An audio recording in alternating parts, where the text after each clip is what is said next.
Hello नमस्कार प्रिय साथियों, आप सबका वेलकम है। गुड मॉर्निंग है सबको। आज की जो अपनी पॉलिटी की सीरीज है, इस सीरीज के अंदर हमने तीन चार टॉपिक किए थे और इसके अंदर हमने जो किया था वो मैं आपको बता देता हूँ। बिल्कुल सबका गुड मॉर्निंग है। आवाज़ वगैरह सब अच्छी आ रही है, चेक कर लें एक बार। आप सारे ठीक होंगे, उम्मीद है ऐसी। और आप सबको बिल्कुल बढ़िया से आप चीज़ों को कीजिए, घर बैठे बैठे नोट्स अच्छे बनाइए। पॉलिटी जो कि कंपटीशन एग्जाम की मेन आधार मानी जाती है। तो हमने अभी तक जो पहली बार वीडियो देख रहा है, हिस्टोरिकल बैकग्राउंड यानी कि इतिहास पढ़ा है, किस प्रकार से जो है ना संविधान को लागू किया गया। और हमने पढ़ा कि 1600 से लेके जो 1857 तक का कंपनी रूल है, इसको 1857 से लेके और 1947 में क्या चला था, क्राउन रूल चला था। ब्रिटिश क्राउन रूल यहां पे चल के आया था। तो ये ब्रिटिश क्राउन रूल के बाद हमने देखा कि हमारा संविधान बना कैसे। इसके अंदर हमने देखा कि 9 दिसंबर को पहली मीटिंग होती है, 11 को उसके बाद होती है। सच्चिदानंद सिन्हा, डॉक्टर राजेंद्र प्रसाद आते हैं, ड्राफ्टिंग कमेटी बनती है, बी आर अम्बेडकर पढ़ते हैं। उसके बाद हमने बहुत इंपॉर्टेंट चैप्टर पढ़ा, सोर्सेज ऑफ इंडियन कॉन्स्टिट्यूशन, यानी कि भारतीय संविधान के क्या क्या स्रोत हैं। वो चाहे रशिया का रहा हो, हमने फंडामेंटल राइट्स लिए हैं, यूएसए से फंडामेंटल ड्यूटीज ली हैं, इम्पीचमेंट लिया है, वाइस प्रेसिडेंट का ऑफिस लिया है। इस प्रकार से साउथ अफ्रीका से हमने कॉन्स्टिट्यूशन अमेंडमेंट्स दिए हैं, जुडिशियल रिव्यू लिया है, जापान से रूल बाई लॉ लिया है, और ब्रिटेन से हमने अपनी पार्लियामेंट्री फॉर्म ली है, बाइकम्युनिज्म लिया है। इस सारी चीज़ों को हम यहाँ तक पढ़ चुके थे। और इस प्रकार से मेरे हिसाब से वीडियो बनाई कि बिल्कुल भाई सबको गुड मॉर्निंग, सबको बिल्कुल पूरे दिल से वीडियो को शेयर कर देना, और जो चैनल पे नया आया हो वो सब्सक्राइब कर लेना। हम डेली यहाँ पे वीडियो डाल रहे हैं पॉलिटिक्स की खतरनाक, और आप लोगों के लिए जो क्विज थी उस क्विज का भी ऑर्गेनाइज करवा दिया जाएगा। एक बार जल्दी से मैं चैप्टर को कंप्लीट करा देता हूँ। आज हम पढ़ेंगे कि कैसे आप भारत की नागरिकता को ले सकते हैं या कैसे आप भारत की नागरिकता को छोड़ सकते हैं। कुछ आप छोड़ने के लिए ऐसा होता है, कुछ लोग बाहर जाके सेटल हो जाते हैं और वो बाहर की नागरिकता ले लेते हैं। आप बहुत चर्चित चेहरे आपने देखे हों, अक्षय कुमार, जो कि कैनेडियन सिटीजनशिप थी लेकिन अब इंडियन सिटीजनशिप है उनके पास। आलिया भट्ट इंडिया में पैदा होते हुए भी लंदन की सिटीजनशिप लिए हुए हैं। तो बहुत सारे, ये कैसे नागरिकता काम करती है, कौन कौन से आर्टिकल के अंदर आती है। हमारा एक आधार कार्ड बना होता है, उसके ऊपर लिखा होता है आम नागरिक या भारत के आम नागरिक, लिखा होता है कि भारत की नागरिकता आपको दी गई है।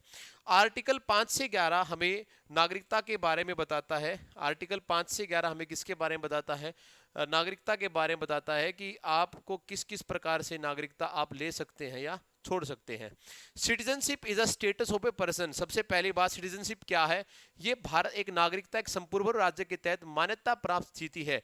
भाग 2 के अंदर ये लिख लेंगे, भाग 2 के अंदर। भाग 1 के अंदर ये मेंशन किया गया है कि इंडिया इंडिया स्टेट्स और यूनियन का, स्टेट्स प्लस में यूटीज का एक यूनियन है। ये भाग फर्स्ट के अंदर लिखा है कि इंडिया अर्थात भारत मींस, अर्थात भारत। ये मैंने दिखाया भी था आपको, प्रियम्बल वगैरह सब बता दिया था। इससे पहले की जो 2-3 वीडियो है मेरे लाल, वो जरूर देख के आना दोस्तों। 5 से 11, भाग 5 से 11 पेपर के अंदर आया हुआ है। इंडिया किस प्रकार की सिटीजनशिप दिखाता है, जल्दी जल्दी मेरे साथ ऑप्शन में बताते रहेंगे। सिंगल सिटीजनशिप को दिखाता है इंडिया, यानी कि भारत के अंदर एकल नागरिकता है, एकल नागरिकता है भारत के अंदर। यूएस से ड्यूअल नागरिकता को, और इसको हमने कहां से लिया, यूके से, ब्रिटेन से हमने इसको लेने का काम किया था। एकल नागरिकता को लेने का काम हमने यहां पे किया था। नेक्स्ट देखिए, भारत का संविधान के अंदर सिटीजनशिप एक्ट 1955 के अंदर आया है। दूसरा इंपॉर्टेंट क्वेश्चन आपके लिए बनता है कि भारत 1995 के लिए गया गया है और केवल एकल नागरिकता है, यानी कि सिंगल सिटीजनशिप के ऊपर इंडिया ने फोकस किया है। और इसीलिए हम कहते हैं कि भारत के आप किसी भी कॉर्नर में, किसी भी स्टेट के अंदर आप जाके वहां पे व्यवसाय कर सकते हैं, रह सकते हैं, बोल सकते हैं, स्वतंत्र रह सकते हैं।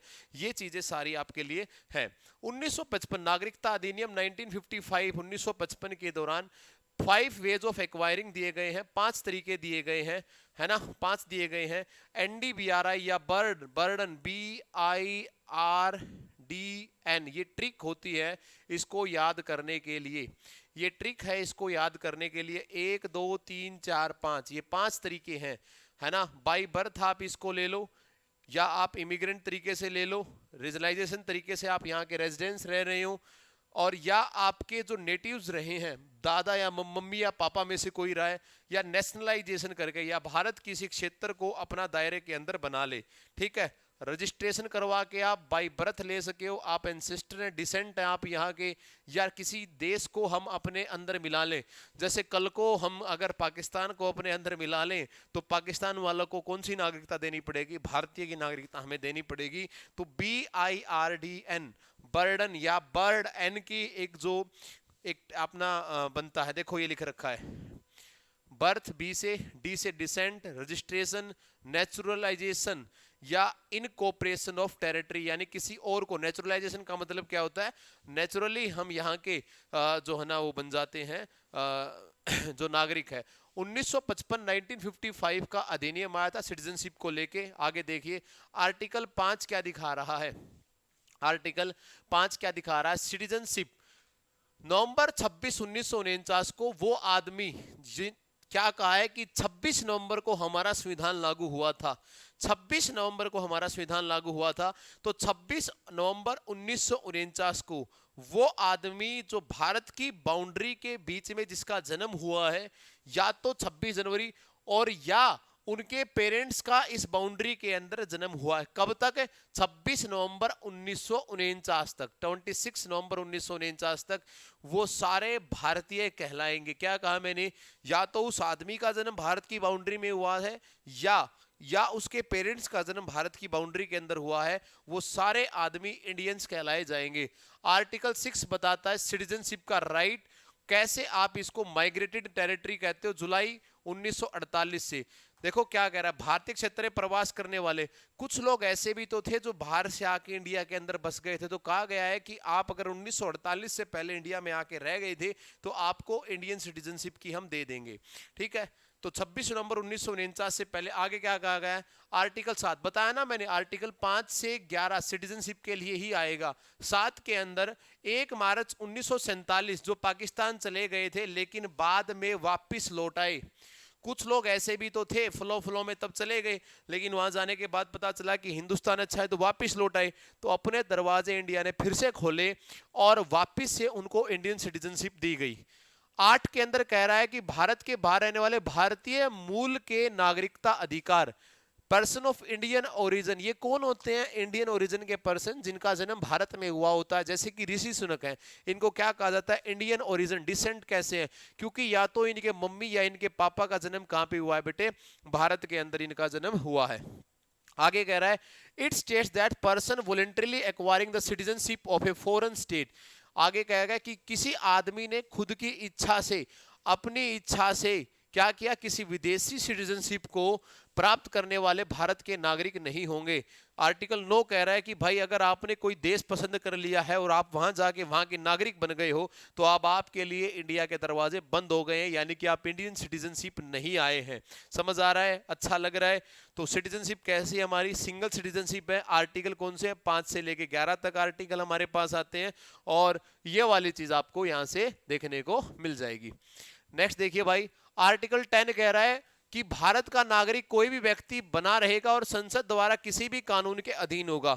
अगर आप इंडियन सिटीजनशिप को फॉलो करते हैं तो आपको इंडियन कॉन्स्टिट्यूशन या भारतीय कानून मानने पड़ेंगे, है ना। इंडियन आपको क्या मानने पड़ेंगे? सिटीजन्स को इंडियन रूल ऑब्जेक्ट करने पड़ेंगे, मानने पड़ेंगे by the made by the parliament.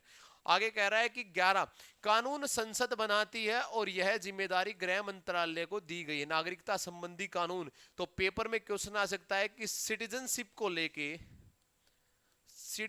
को लेके पावर किसके पास है? प्राइम मिनिस्टर के पास है, प्रेसिडेंट के पास है, गवर्नर के पास है या पार्लियामेंट के पास है? तो आप आंख मीच के लगा दोगे कि सिर्फ पार्लियामेंट के पास पावर है, बाकी किसी के पास पावर नहीं है। पेपर में आया हुआ क्वेश्चन है सिटीजनशिप को लेके, यानी कि अगर सिटीजनशिप बनानी है तो पावर किसके पास रहेगी? पावर रहेगी किसके पास रहेगी? पार्लियामेंट के पास जो है वो पावर रहने वाली है। The national register of citizenship NRC, आपको पता होगा जब बीजेपी सरकार आई तो इन्होंने कहा था कि हम एक एनआरसी बनाएंगे, यानी कि भारत की पॉपुलेशन का एक रजिस्टर बनाएंगे और उस रजिस्टर के अंदर हम उन्हीं का नाम रखेंगे जो कानून के दायरे में आ रहे हैं। और इन्होंने और लोगों के लिए दरवाजे खोल दिए थे। उस टाइम काफी इस चीज को लेकर विवाद पैदा हुआ था, क्योंकि इन्होंने कहा था कि 5-6 धर्म इन्होंने बताए थे कि इन धर्म के जो लोग हैं कहीं पे अगर वो अल्पसंख्यक और वो चाहे कि भारत में आ जाएं हम वापिस, तो हम उनको भारत की नागरिकता दे देंगे। ये बीजेपी ने काम किया था एनसीपी के तहत। नेशनल कैपिटल का मैंने एक छोटी सी वीडियो भी बनाई थी उसके ऊपर, कभी शायद या नहीं बनाई मेरे को याद नहीं है। National capital citizenship official record होता है भारतीयों का वो आदमी जो भारत के हैं, कंप्लीट रिकॉर्ड भारत के लोगों का जिनके पास इंडियन सिटीजनशिप है। एनआरसी रजिस्टर उनके लिए होता है। पहला उसके लिए नागरिकता अधिनियम 1955 आता है, 1959 जो 55 मैंने बताया है रूप में। ये क्वालिफाई करने चाहिए भारत, कौन कौन से लोग भारतीय होंगे अभी हमने बताया भाई, या तो जिनका जन्म भारत के अंदर हुआ हो, ये बात हुई है, बाई बर्थ हुआ है, या किसी ने रजिस्ट्रेशन करके भाई कागजी कार्रवाई करवा के अपने आप को भारत का नागरिक बनवा लिया हो, या किसी के पेरेंट्स इंडिया के अंदर रहे हो, इंडिया के रहे हो, ठीक है, या भारत ने किसी को नेशनलाइजेशन कर लिया हो, किसी दूसरे देश को अपने अंदर बुला लिया हो, ले लिया हो, ये वो तरीके रहेंगे। या बाई डिसेंट वंशागुनित रूप से वो भारत का नागरिक बन जाए तो इंडियन सिटीजनशिप उसके पास आ जाएगी।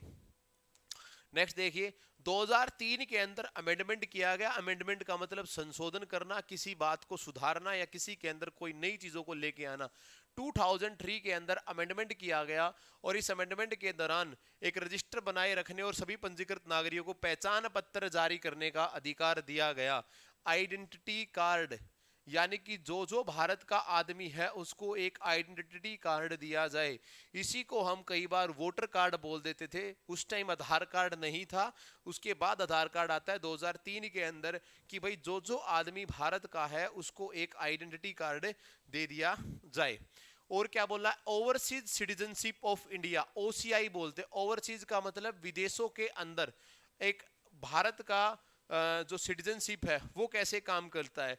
एग्जाम्पल के लिए आप विदेशों में गए और आपने वहां पे शादी कर ली है ना, खुश मत हो, मत हो, भारत से प्यारा देश कोई नहीं है धरती के ऊपर।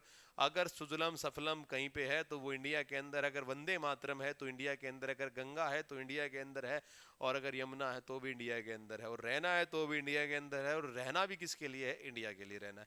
तो भारत सर्वोपरि है। हम भारत के इतने, मैंने कल भी कहा पहले भी कहता रहूं, पहला प्रेम देश प्रेम, अंतिम प्रेम देश प्रेम, यही प्रेम है भाई, ठीक है।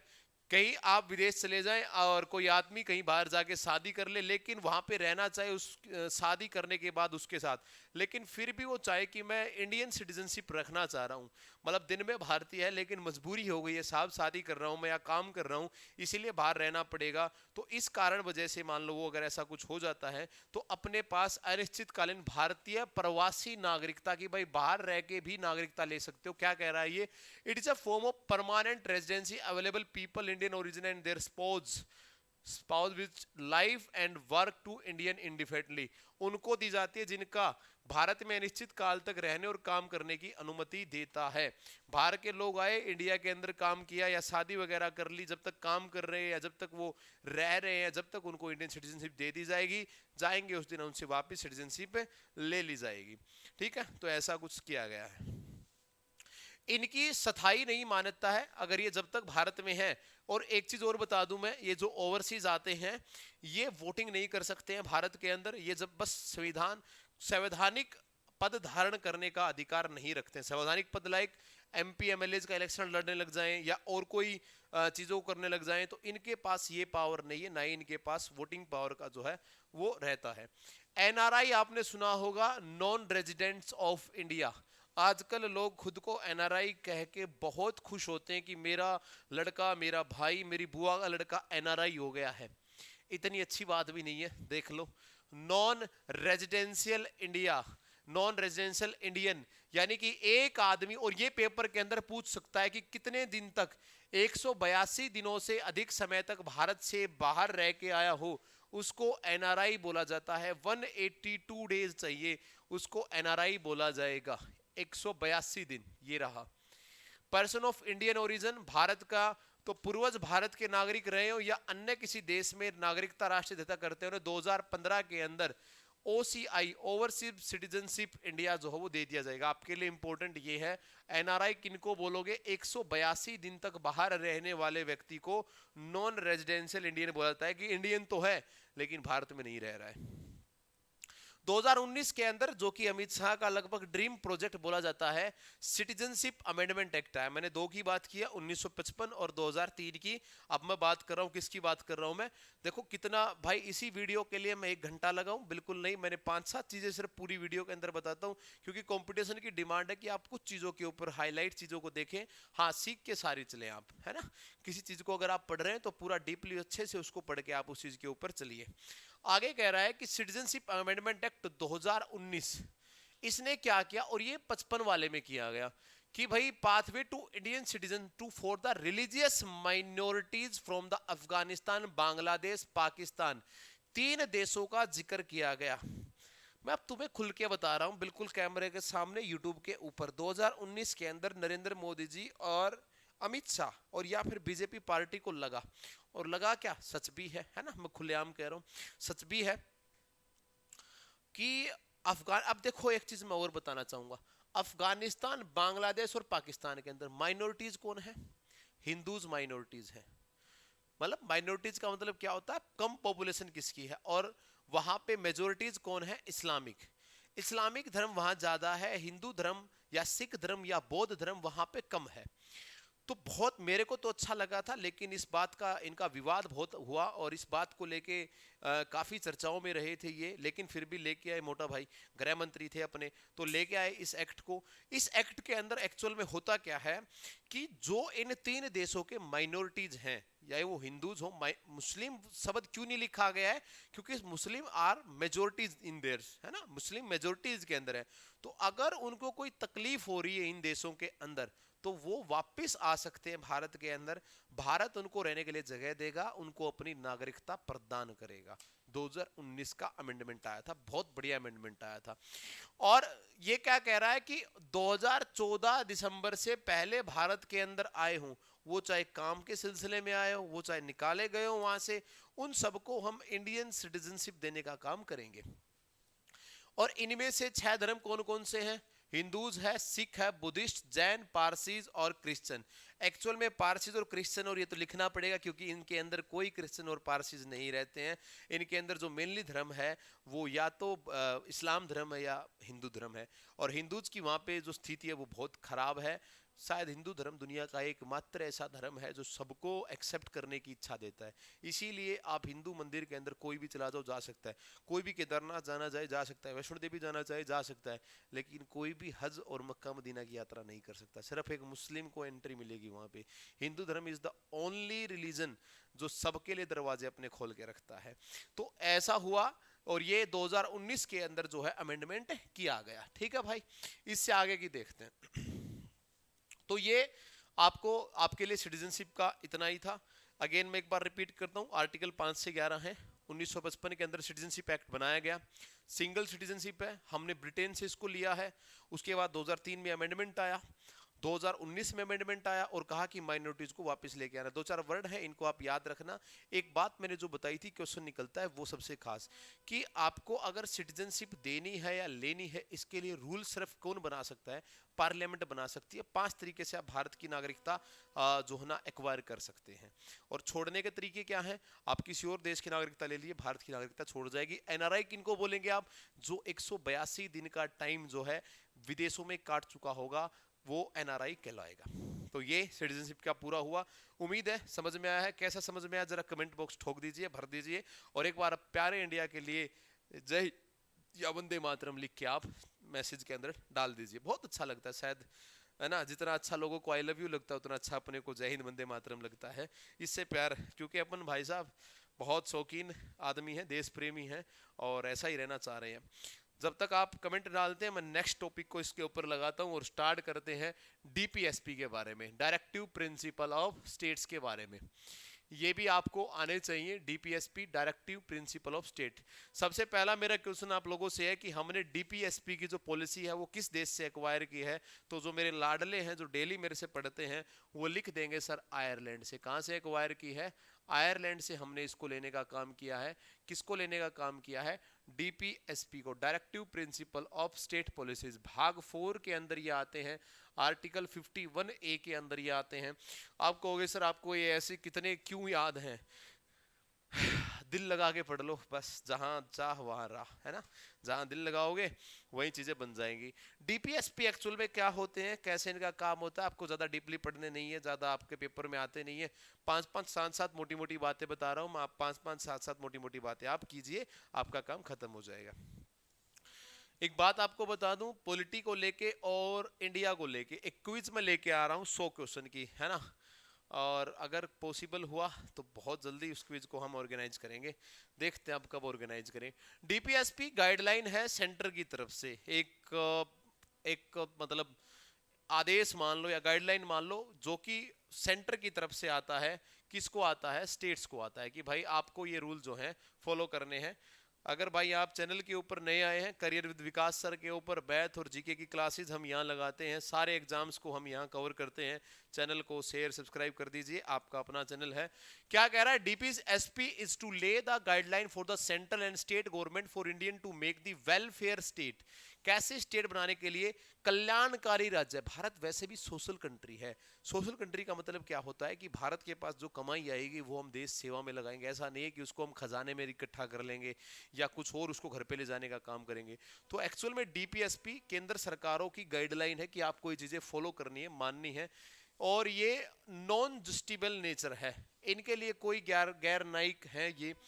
Source of the concept of DPSP is the Irish constitution. Ireland को हम आयरिश बोलते हैं, आयरिश लोग बोलते हैं, आयरिश लैंग्वेज बोलते हैं। ये मैं पहले लिखवा चुका हूं, इसको स्टार बना लेना। आयरिश संविधान से हमने इनको लेने का काम किया है। भाग 4 में आते हैं, 36 से 51 आते हैं, बिल्कुल सही बात है। और यहीं से याद कर लेना 51A में आते हैं फंडामेंटल ड्यूटीज।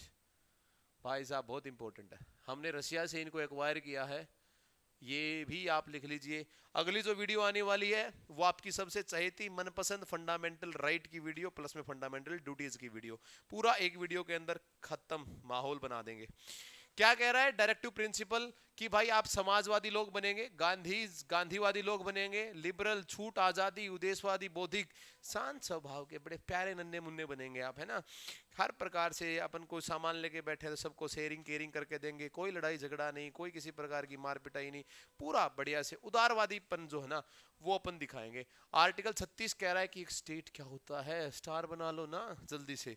आर्टिकल 36 ये बताता है कि स्टेट क्या होता है। यानी कि हरियाणा अगर है तो हरियाणा तो तेरी डेफिनेशन ले, या आप एमपी के हैं तो एमपी भाई तेरी डेफिनेशन ले। आर्टिकल 36 ये कहता है कि भाई डेफिनेशन ले अपनी। राज्य की परिभाषा पेपर में पूछ सकता है कि राज्य की परिभाषा कहाँ दी गई है सर, आर्टिकल 36 में दी गई है कि कौन कौन से काम करने पड़ेंगे। आर्टिकल 37 कह रहा है कि किसी भी न्यायालय द्वारा परिवर्तन नहीं होगा। इसको छोड़ दीजिए आप, कोई काम की बात होगी हम कर लेंगे, काम की तो खैर सारी है, लेकिन अपने पेपर में काम की बात जो आएगी वो अपन यहाँ से कर लेंगे, ठीक है। आर्टिकल 38 कह रहा है कि एक स्टेट अपने पैसे कहां से कमाएगा, क्या क्या उसके आय के स्रोत होंगे, राज्य की आय स्थिति सुविधाएं अवसर क्या क्या होंगे, सारी बातें बताई गई हैं। 36 से 51 इन्हीं बातों के बारे में जिक्र किया गया है। विशेष रूप से नीतियां, जीविका नियंत्रण, सम्मान या नागरिकों को समान न्याय, मुफ्त कानूनी सहायता प्रावधान, इस सब के बारे में बताएगा। बेरोजगारी, बुढ़ापा, बीमारी, विकलांगता, शिक्षा, सार्वजनिक सहायता के अधिकारों को सुरक्षित करेगा। एजुकेशन, हेल्थ, बुढ़ापा, जैसे बुढ़ापा पेंशन मिलती है एजुकेशन के लिए, ये सारे के सारे। ऐसा नहीं है कि स्टेट ऐसा काम क्यों कर रही है, क्योंकि हमारा संविधान बोल रहा है।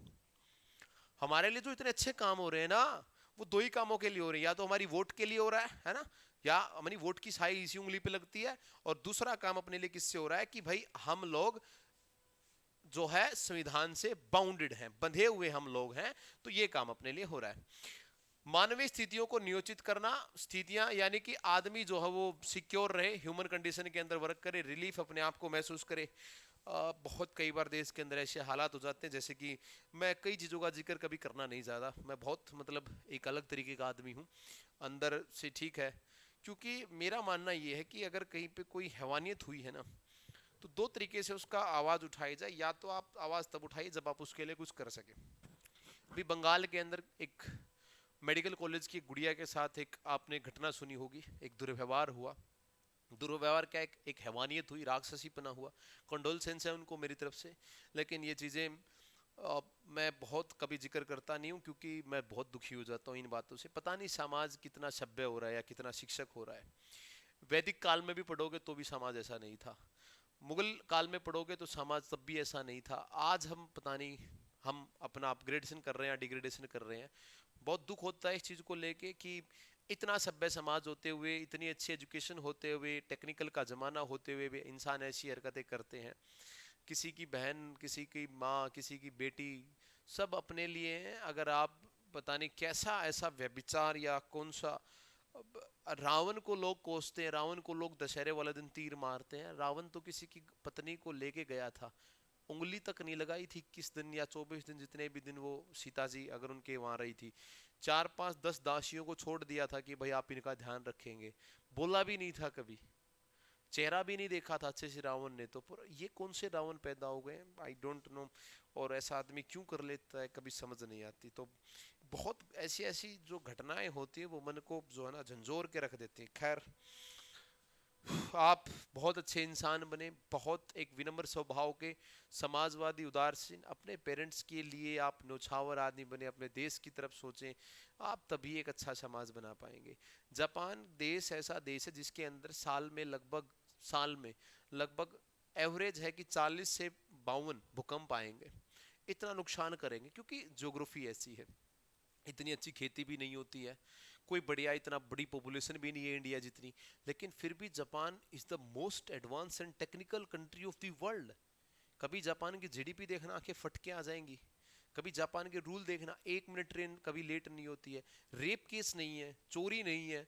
उन लोगों ने अपनी एजुकेशन के अंदर सबसे पहला जो चैप्टर डाला है ना, वो मोरल एजुकेशन का है। मेरे को आज भी याद है, जब मैं शायद 5th या 6th क्लास में था, एक जापान का एक चैप्टर आता है और उसमें पहली लाइन थी सूर्यदेव का देश, और एक लड़की का कॉन्सेप्ट लिया गया था। वो बस में बैठ के अपनी रोडवेज बस की जो सीट है उसको सिलने का काम कर रही थी। यहाँ से मैं पता चलता है कि जो जापान है वो कितना एडवांस सोच का देश रहा होगा। तब की बात बता रहा हूँ मैं। अपने देश को नुकसान नहीं पहुंचा रहे, यहाँ पे हम अपनी बहनों को सुरक्षित नहीं कर पा रहे, डूब बनने की बात है। और यहाँ से मेरे को एक लाइन याद आती है।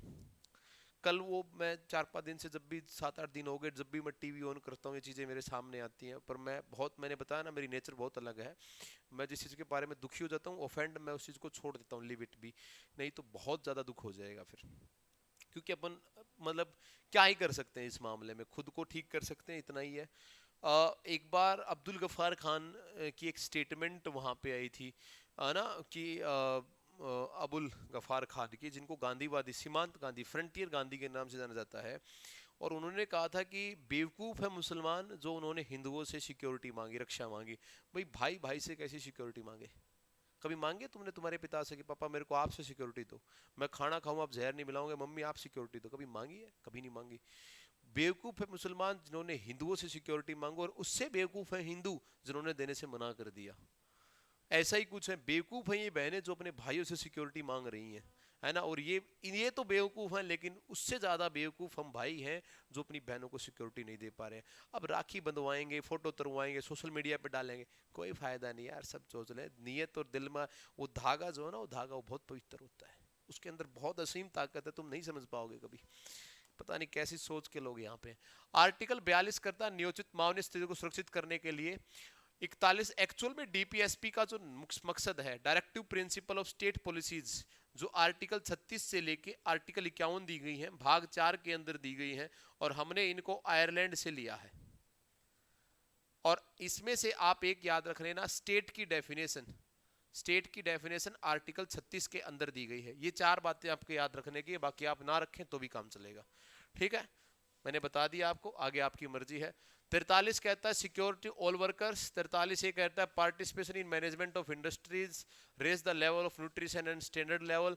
देखो, संविधान को इतनी भी चिंता है कि आप जो खाना खा रहे हो न्यूट्रिशन लेवल का होना चाहिए, कुपोषित बच्चे ना हो, यानी कि स्वास्थ्य ठीक रहे आपका। बेरोजगारी ना रहे, सारी चीज लिख के दे रखी है, इंडस्ट्रियलाइजेशन बढ़े, काम मिले आपको, बेरोजगार ना रहे। आर्टिकल 40 लिख लेंगे। पेपर का बहुत प्यारा क्वेश्चन है, वीआईपी, विकास फोगाट नहीं, वेरी इंपॉर्टेंट पर्सन है ना, क्वेश्चन लिख लेना यहाँ पे। आर्टिकल 40 के अंदर पंचायत को ऑर्गेनाइज किया जाएगा। 40 बहुत इंपॉर्टेंट है, बहुत इंपॉर्टेंट है भाई, पूछा गया है। आर्टिकल 40 ए आता है, 40 ए के तहत ये आप लिख लेंगे। जो जो मैं स्टार बना रहा हूं उनको आप लिख लेंगे, बाकी आप छोड़ सकते हैं। कुटीर उद्योग यानी कि छोटे छोटे जो उद्योग धंधे, जैसे कि मोमबत्ती बनाना, अगरबत्ती बनाना, इनको आपको बढ़ावा देना चाहिए। पार्टिसिपेशन ऑफ वर्कर मैनेजमेंट, ये भी चलेगा। कॉरपोरेशन को चलाया जाए, ये भी चल जाएगा। 46 के अंदर एजुकेशन एंड इकोनॉमिकल इंटरेस्ट को वीकर सेक्शन जो है। 47 के अंदर इम्प्रूव पब्लिक हेल्थ, यानी कि सार्वजनिक स्वास्थ्य में सुधार होना चाहिए, लोगों के लिए मेडिकल खुलवाए जाएं, मेडिसिन उपलब्ध करवाई जाएं, इन चीजों के लेके जो है ना काम यहाँ पे किया जाना चाहिए। आगे देखिए क्या कह रहा है आर्टिकल 44, ये मैं बहुत बार बता चुका हूं बच्चों को, और ये बहुत इंपॉर्टेंट है भाई।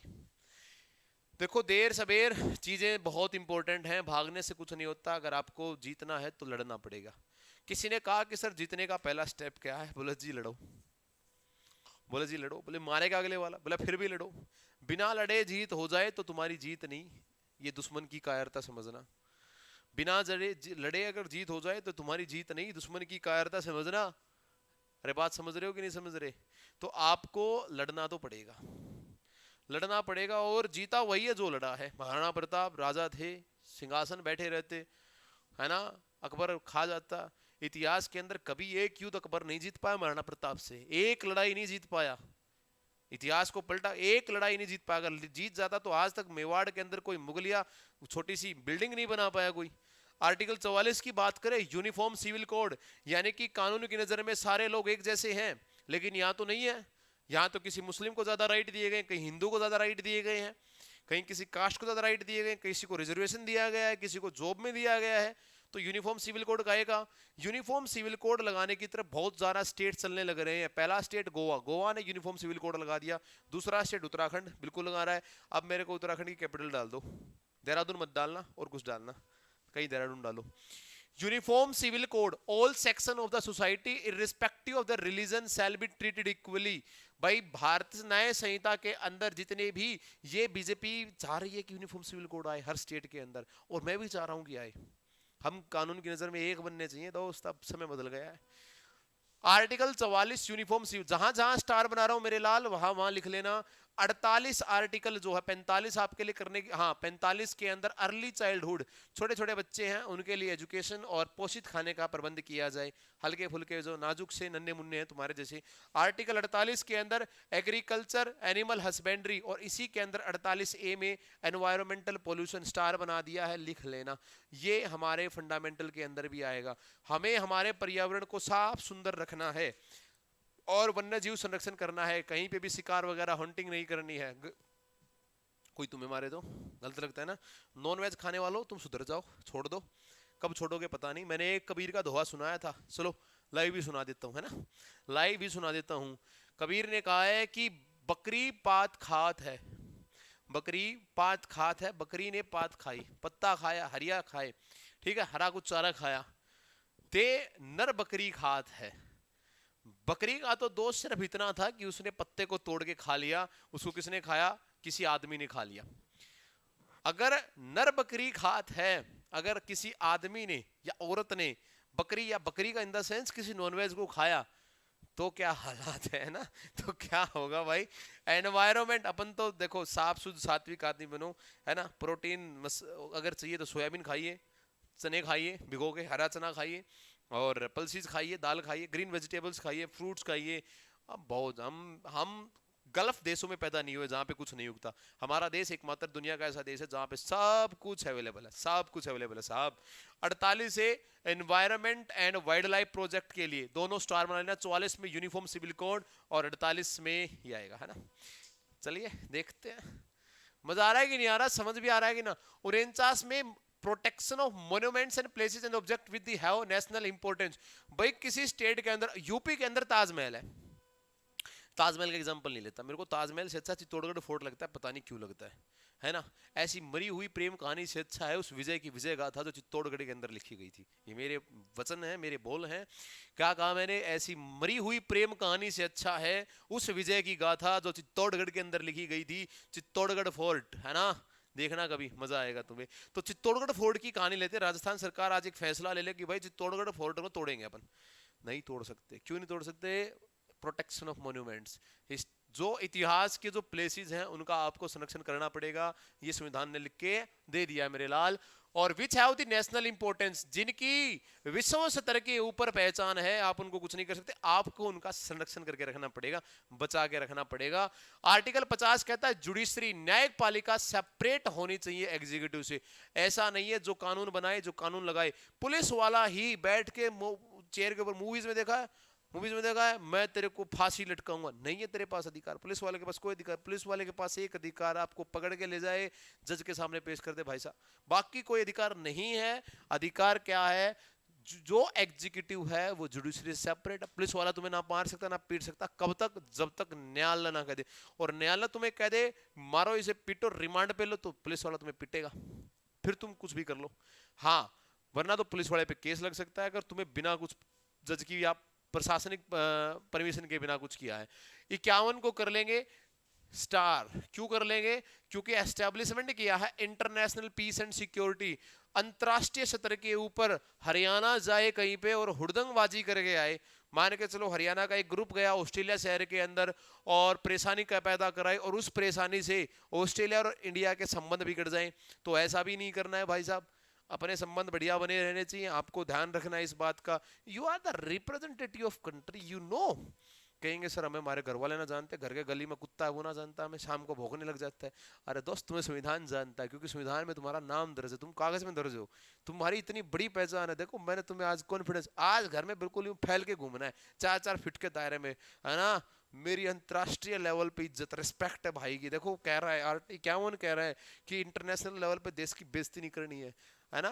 तो देख लो तुम, तुम्हारी इंटरनेशनल लेवल पे इज्जत है, तो आज बोलने सबको ये बात। पिटो, मेरे को मत बोल देना कि सर पिटे हम तो बाद में। फंडामेंटल राइट अभी ना कराऊं मैं भाई, फंडामेंटल राइट कराऊंगा बाद में, ठीक है। एक अगली वीडियो के अंदर फंडामेंटल राइट आएंगे, और मिलते हैं इस वीडियो के साथ, मिलेंगे अगली बार। थैंक यू सो मच, जय हिंद, वंदे मातरम। आप लोगों का प्यार बना रहे, वीडियो लाइक कमेंट, लाइव जाने के बाद यार उसको लाइक करके जाया करो थोड़ा सा, है ना। और कमेंट आपके अच्छे अच्छे होने चाहिए, मन खुश होता है, लगता है कि हम कुछ काम कर रहे हैं। तुम आराम से घर पे मजे कर रहे हो, मैं पढ़ा रहा हूँ, खैर मेरा यही काम है, और आप लोगों का पढ़ना काम है। कामयाब होइए, अपने माँ बाप के सपनों को पूरा कीजिए, देश का गौरव मान सम्मान बढ़ाने का काम कीजिए। जय हिंद, जय भारत, वंदे मातरम। Thank you so much guys.